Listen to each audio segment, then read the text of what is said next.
et bienvenue dans cette nouvelle vidéo. Je vous retrouve aujourd'hui pour vous faire le book haul de Noël. Alors je sais que c'est eh bien quand il va sortir à mon avis, on sera peut-être fin janvier, début février, que ce n'est pas du tout la période pour vous parler de Noël. Mais j'ai reçu certains cadeaux assez tard, notamment suite à un petit incident avec un livreur et pour d'autres raisons. Il y a aussi des cadeaux de mois à mois, donc voilà, maintenant que tout est réuni, que tous les livres sont réunis, je vais pouvoir vous faire la vidéo au complet et je vais bien sûr commencer tout de suite. Je vais commencer par les cadeaux de ma famille, je pense que ce sera plus simple et il n'y aura bien sûr que les cadeaux livresques. Voilà, même si tout ne va pas rejoindre ma palle, vous allez le voir, mais je vais commencer par je pense que je vais commencer par celui-ci. Donc c'est un livre de cuisine. Alors évidemment lui ne rejoindra pas ma palle. C'est un cadeau de mon petit frère. Donc c'est Green, Glam and Happy de Rebecca Leffler. C'est aux éditions Marabout et il y a 180 nouvelles recettes bonheur. Donc ça va être des recettes, comme là c'est précisé, sans gluten, sans lait, sans protéines animales. Alors je ne suis pas végane ni quoi que ce soit, mais j'aime beaucoup varier au niveau de la cuisine, trouver des nouvelles recettes, tester de nouvelles choses. Et là franchement c'est un super cadeau, j'ai vraiment adoré, j'ai été très surprise d'ailleurs de recevoir ce cadeau. C'est un livre de cuisine, mais il y a aussi pas mal de choses. Par exemple, il y a des choses pour le yoga, faire du yoga. C'est plus un livre, je dirais, pas de développement personnel, mais plus lifestyle, voilà, je dirais.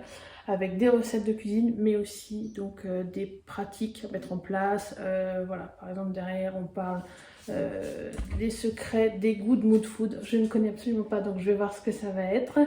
Il y a aussi, eh bien, en plus, ce que j'aime beaucoup dans ce livre, c'est que c'est classé par saison. Voilà, et je trouve que c'est, en tout cas personnellement, c'est quelque chose que je fais pas mal de cuisiner avec. Eh bien, en fonction des saisons, et d'éviter par exemple d'acheter des tomates en hiver. Voilà, l'exemple classique. Voilà, donc franchement, super cadeau. Je remercie encore mon petit frère, je ne sais pas s'il passera par là, mais j'ai beaucoup apprécié et j'ai hâte de pouvoir tester surtout les recettes qu'il y aura là-dedans. Ensuite, j'ai aussi reçu écrire un roman, donc trouver la bonne idée, créer des personnages inoubliables, construire son intrigue, se faire publier de Marie Vareille. C'est, eh bien, je crois que c'est de l'auto-édition. Oui, je crois que c'est ça, puisque il n'y a pas de maison d'édition, ou je ne connais absolument pas. Attendez, je vais vous trouver ça. Eh bien, écoutez, je vous le mettrai à l'écran si jamais je le retrouve, mais j'ai l'impression que c'est de l'auto-édition. C'est de Marie Vareille qui a écrit pas mal de choses. Je n'ai encore jamais lu du Marie Vareille. Mais voilà, ça c'est un livre qui faisait partie de ma wishlist de Noël que j'ai vraiment envie, que j'avais vraiment envie d'avoir, puisque vous le savez, j'adore écrire moi-même, j'ai fait un challenge d'écriture, j'ai très envie de reprendre et je pense que ce petit guide pourra m'aider, notamment parce qu'à l'intérieur il y a pas mal de petites astuces et voilà, comme vous pouvez le voir, je pense que ça va se lire très vite, il y a pas mal de chapitres, donc je ne suis peut-être pas obligée aussi de lire tout d'une traite, mais peut-être plutôt je pourrais, je pense, aller piocher ce qui m'intéresse en fonction du moment où je suis. En tout cas, bien sûr, je vous en ferai un retour. Eh bien, si je refais un challenge d'écriture, il y passera, ça c'est sûr. Mais peut-être que ça pourrait être aussi un moyen de me remotiver vraiment à l'écriture, de lire ce livre. Je ne sais pas encore, je vous tiendrai bien sûr au courant.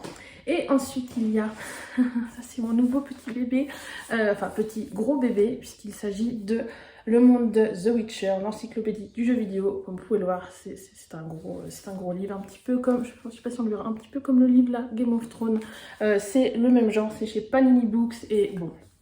On n'est pas du tout sur l'univers du livre, mais vraiment, comme c'est marqué dessus, hein, sur l'univers du jeu vidéo, auquel je n'ai jamais joué.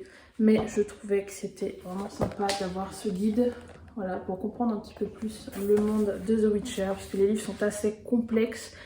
Et je me dis qu'en ayant le visuel du jeu, qui est quand même très inspiré du livre, hein, forcément, ça pourrait m'aider aussi à mieux comprendre. J'aimerais d'ailleurs me replonger dans la saga et avancer, puisque je suis toujours arrêtée au début du tome 4, voilà, que j'avais lu en audio.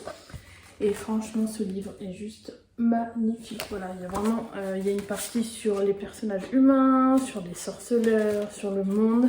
Voilà, des planches juste magnifiques. Alors, par contre, je le regardais justement avec mon amie Lucie. Et ce qu'on trouvait dommage, c'est qu'il n'y a pas de carte. Il n'y a pas de carte. Voilà, contrairement justement à celui-là, ce livre-là qui est juste topissime. Il n'y a pas de carte. Et je trouve que ça, c'est ce qui manque vraiment dans le sorceleur. Je crois pas qu'il y ait de carte dans les éditions papier. Voilà, je profite pour vous montrer plein de planches. Franchement, c'est juste magnifique ce livre. J'ai vraiment hâte de pouvoir me plonger dedans. Je sais pas encore comment je vais lire ça, parce que c'est quand même un gros pavé. Et ça reste une encyclopédie, pardon. Donc je pense pas que ça se lise... ça se lit bout par bout, je pense. Hein. Voilà, donc je vous en ferai bien sûr en retour. Je pense notamment vous en parler peut-être dans mes vlogs. Voilà, je pense que ça pourrait être sympa de vous en faire un retour si je commence à lire certains chapitres, d'avoir mon ressenti au fur et à mesure. Donc voilà, je passe maintenant au cadeau. J'ai reçu un cadeau de mon amie Margot, donc Margaret Duxet, voilà, je vous mettrai son compte Insta juste ici. Donc elle a eu la gentillesse de m'offrir un Brittany Cette Chérie, donc en VF. Moi j'ai lu la saga The Element, j'ai lu les 2 premiers tomes en VF et le 3e en VO, que j'avais, c'est vraiment mon préféré. Mon préféré de chez préféré de cette saga. C'est le tome 3 en VO, en plus c'est hyper facile, j'avais trouvé, donc franchement, allez-y, foncez. J'ai beaucoup moins aimé le 2, mais bref, c'est pas le sujet de cette vidéo, mais Brittany Cette Chérie, voilà, j'adore cette femme, j'adore ce qu'elle écrit.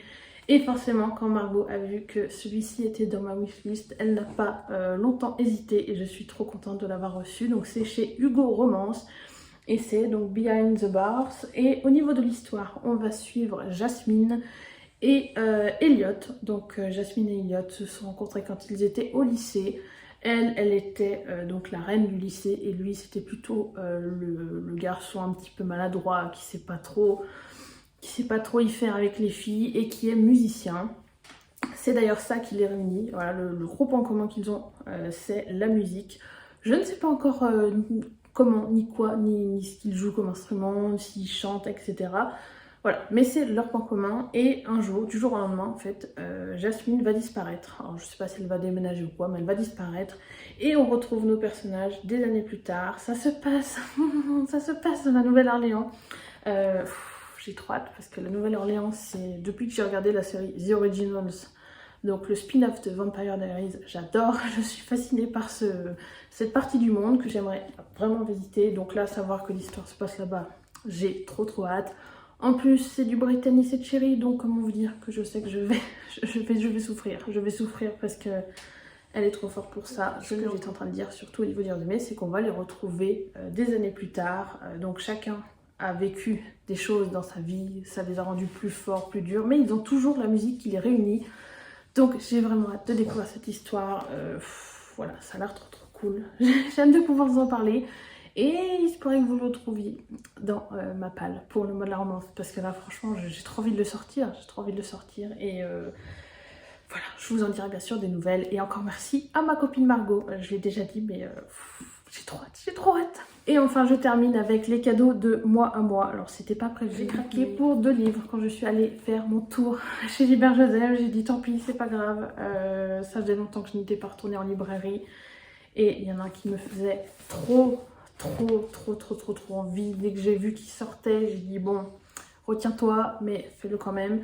Voilà, j'ai craqué pour Vampiria, le tome 1, La Cour des Ténèbres de mon cher Victor Dixon. Je dis mon cher Victor Dixon, si vous me suivez, vous savez à quel point j'ai adoré Phobos, vous savez à quel point aussi j'ai adoré Cogito. Je ne sais plus si j'en ai parlé sur la chaîne, mais j'adore cet auteur. Je l'avais rencontré à Livre Paris en 2018 ou 2019, je ne sais plus.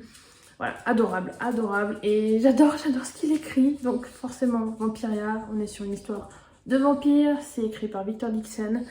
Et même si je n'ai pas encore réussi à sortir la saga Animal de Mapal et Extincta, de lui aussi, de Victor Dixon, là, je pense que celui-là, il va très vite sortir. Au niveau, en plus de l'intérieur, je trouve que...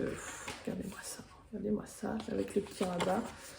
Voilà, je pense qu'il y a franchement même là le travail sur le dos. Là de ce côté là aussi il y a, franchement c'est trop beau, j'adore, franchement la collection R des fois ils font des trucs de fou, même le petit logo je viens de le voir, je sais pas si on verra bien, le petit logo de la collection R avec les ailes de vampire, franchement ça a l'air trop cool, j'ai hâte de découvrir ça. Au niveau de l'histoire, il faut quand même que je vous en parle, on est dans un monde où, donc c'est un peu notre... je sais pas si on peut vraiment parler d'Uchronie ou de dystopie, mais en tout cas, on suit donc le roi Soleil qui, en 1715, est devenu le roi des ténèbres. Il a été transformé en vampire et depuis, il règne toujours sur la France. Et 3 siècles plus tard, eh bien, on va suivre donc Jeanne, qui est humaine et qui va entrer dans une école où elle va être formée. Donc c'est une noble, si j'ai bien compris, elle va être formée pour ensuite entrer à la cour du roi. Je ne sais pas quel va être son rôle. En tout cas, ce que j'ai compris, c'est que eh bien, le peuple sert un petit peu de nourriture à toute cette cour de vampires. Et on va suivre donc Jeanne donc au niveau des, eh bien, dans ses intrigues de cour, je pense, mais aussi dans les intrigues au niveau de l'école, puisqu'elle va être... je ne sais pas, en fait, je ne sais pas ce qu'elle va faire dans cette école, mais j'ai vraiment hâte de découvrir. Et le côté... on mêle le côté vampirique et l'histoire de France, je trouve ça juste génial, donc j'ai hâte de découvrir, même si ça me fait... même si je me lance à nouveau dans une nouvelle saga, c'est pas grave, c'est pas grave, je pense en plus que ça va se lire assez vite. Il fait 480 pages et puis c'est du collection R, donc voilà, je pense que si vous avez déjà lu du collection R, ça se lit très très vite, c'est écrit hyper gros, donc voilà, j'ai trop hâte de bien sûr vous en dire des nouvelles. Je vais essayer de me retenir et de pas le lire tout de suite, puisque là je suis censée finir le Call Winter Challenge et finir le mois de la romance, enfin faire le mois de la romance.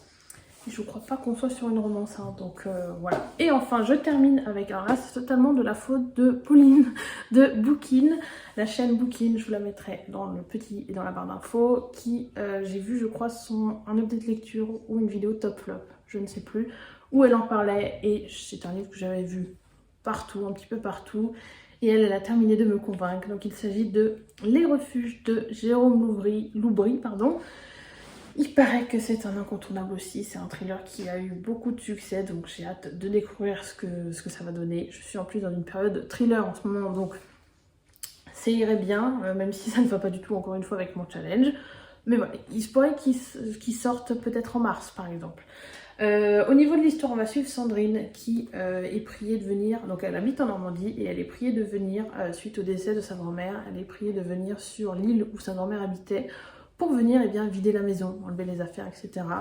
Et lorsqu'elle va arriver sur cette île, elle va trouver des gens un peu bizarres, puisque la plupart des gens sont aussi vieux que sa grand-mère, ils vivent en quasi-autarcie, ils ne quittent jamais l'île.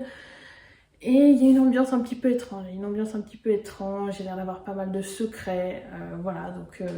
et surtout, ils ont l'air, comme me dit le résumé, je triche un petit peu, hein, quelque chose où quelqu'un les terrifie, voilà. Et pourquoi aucun d'entre eux ne quitte jamais l'île? Qu'est-il arrivé aux enfants du camp de vacances précipitamment fermé en 1949? Voilà, donc je n'en sais pas plus, mais ça a l'air trop cool, très intriguant. Et vu la réaction de Pauline en découvrant ce thriller, voilà, j'espère avoir prendre la même claque qu'elle a pris, parce que vraiment moi j'adore quand on m'emmène quelque part, qu'on me trimballe dans tous les sens et qu'après à la fin on me dit voilà, donc on me fait une fin de ouf. Faut pas trop que j'en attende non plus, mais j'ai hâte de découvrir ça. Et encore une fois, je me répète, désolée de vous en parler. Voilà, donc ça en est donc tout pour ce book haul de Noël. J'espère qu'il vous aura plu. J'ai fait le tour de ce que je me suis acheté de mois à mois et de tout ce que j'ai pu recevoir durant cette période. Donc c'est vraiment les tout derniers livres arrivés dans ma bibliothèque. Je pense que d'ici que la vidéo sorte, il n'y en aura pas de nouveau. Je n'ai pas prévu de faire d'achat. Ou alors ça sera peut-être des achats e-book pour la pile à lire du mois de la romance. Ça, je vous en parlerai si c'est le cas, mais je ne suis pas sûre, hein. Pas du tout. Normalement, j'ai déjà de quoi faire avec ma pile à lire pour ce mois de la romance. Et voilà, bah écoutez, je vais bien sûr, comme toujours, vous laisser liker la vidéo si elle vous a plu. Je vous invite aussi à vous abonner pour voir les prochaines vidéos si ça vous tente. Et puis, bah écoutez, je vais vous souhaiter à tous de très bonnes lectures et je vous dis à la prochaine. Salut!